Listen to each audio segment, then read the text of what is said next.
আমার আল্লাহ বললেন, ইব্রাহিম আমি মুর্দাকে কেমনে জিন্দা করি এটা তুমি শোনো।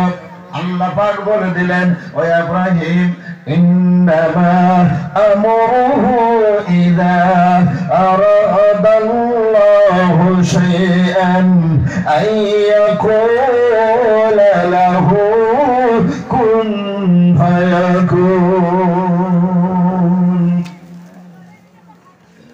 সূরা ইয়াসিন আল্লাহ রাব্বুল আলামিন বলেন, নবী গো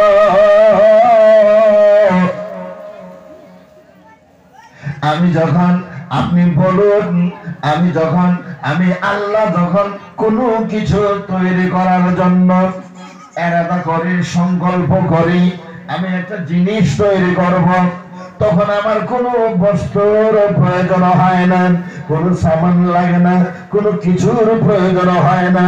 আমি আল্লাহ শুধু জবানে বলে দেই, আমার কুদরতি জবান, আল্লাহ পাকের কুদরতি জবানে আল্লাহ বলেন, আমি আমার কুদরতি জবান দিয়ে শুধু একটু বলে দেই কোন।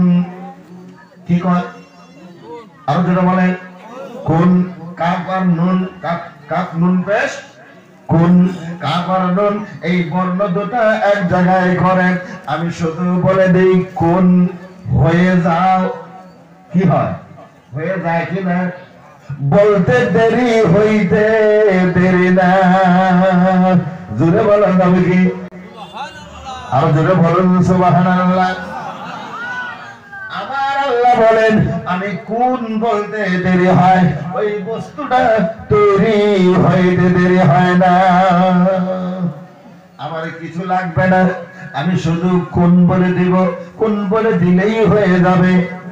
এই পৃথিবীর সকল মানুষকে জ্ঞান দেওয়ার কারণে, বুঝানি দেওয়ার কারণে, বুঝিয়ে দেওয়ার কারণে আল্লাহ রাব্বুল আলামিন বলেন, ও দুনিয়ার মানুষ তুমি তাকিয়ে দেখো, হযরতে মারিয়াম আলাইহিস সালাম, কি নাম বলছি?